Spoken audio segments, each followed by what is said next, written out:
Nah, oke. Jadi ini materi lanjutan ya. Nah, tadi kan sudah saya jelaskan bagaimana memindahkan data. Istilahnya ini sudah saya contohkan juga ya di sini ya. Nah, rekan-rekan bisa lihat di sini nilainya adalah 100,560.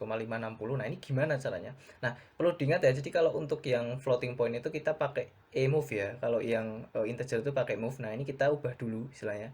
Jadi ini sudah saya ubah menjadi move. Nah, ini mungkin kita bisa contohkan ya.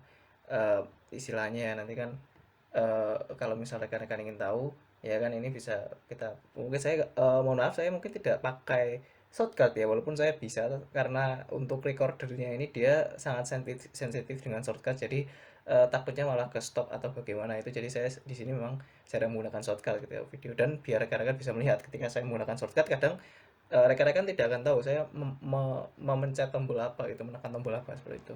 Nah, ini bisa ditulis emove seperti ini ya, emove D0 D70. Nah, secara konsep sama, tapi yang ingin saya pindahkan itu adalah nilai floating point dari D0 ke D70 seperti itu. Nah, itu caranya bagaimana? Nah, sebenarnya itu sebenarnya gara eh, istilahnya kalau misal rekan-rekan tahu ya jadi kan kalau misal kita ingin lihat jadi sudah saya ini sudah saya gambarkan.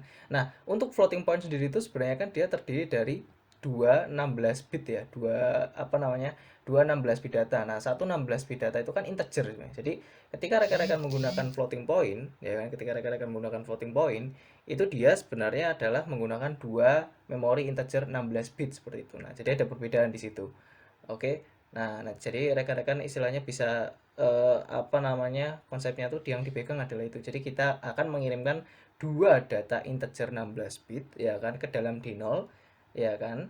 Kemudian kita ketika kita akan membaca D70 itu juga sama. Jadi kita akan membaca dua data integer D70 dan D71 seperti itu. Nah, oke. Nah, terus bagaimana? Nah, di sini di Python itu kita menggunakan PyMC protokol untuk kirim data dan kita menggunakan easy mode bus. Nah, easy mode bus ini cukup mudah ya. Jadi kalau rekan-rekan ingin download tuh sama pip install easy mode bus ya kan. Ini kebetulan sudah terinstall saya jadi nanti biasanya sudah istilahnya sudah terinstall ya kan requirement already satisfied. Nah, ini berarti dia sudah terinstall seperti itu. Nah, ini sebenarnya kita tidak menggunakan koneksi Modbus-nya, tapi kita menggunakan salah satu fungsi untuk mengkonversi ya. Nah, konversi float to register. Nah, ini bukan jadi ini saya sembari istilahnya saya juga ingin ubah ya. Jadi sebenarnya bukan float to register semua ya.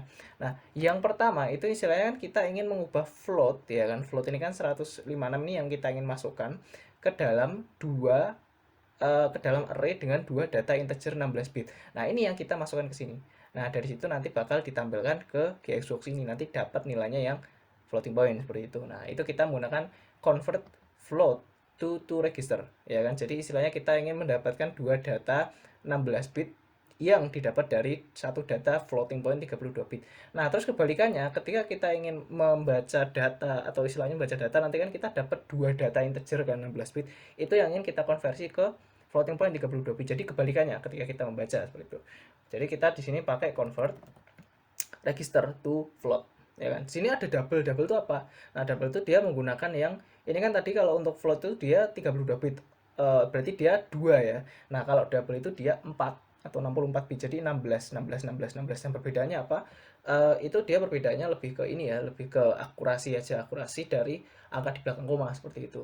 Oke. Nah, jadi seperti itu ya. Ini kita bisa ganti jadi 2 ya read size-nya. Jadi biar dapat array-nya tuh 2. Kemudian apa namanya ini sudah jadi nanti kita dapat nilai istilahnya dapat nilai dari floating point dari D70 seperti itu. Nah, ini kita bisa coba eh, ini kita coba monitor. Tadi sama ya, soalnya saya tidak mengubah apa-apa. Nah, nilainya juga masih 10560. Sekarang kita coba. Nah, ini mungkin kita bisa ubah ya. Sekarang kita ubah enggak 10560 tapi misal 70,1 misal. Oke. Nah, ini kemudian kita coba sembari kita lihat ya untuk printnya apakah betul atau tidak seperti itu. Nah, ini nanti berubah nilainya jadi 70,1. Nah, dan didapatkan juga nilai cetaknya adalah 70,0,999 sekian ya. Itu memang dia lebih ini ya, dia memang lebih istilahnya lebih akurat ya. Jadi kalau di sini 70 100 di sini 0,999 sekian seperti itu. Nah, itu ada kadang perbedaannya di situ ya. Nah, itu. Jadi untuk apa namanya untuk penulisannya kalau di sini kita bisa menggunakan bantuan dari beberapa library. Nah, kebetulan Easy Mode Bus ini dia mempunyai library yang bisa kita gunakan untuk mengubah nilai floating point menjadi dua register 16 bit seperti itu. Oke, terima kasih.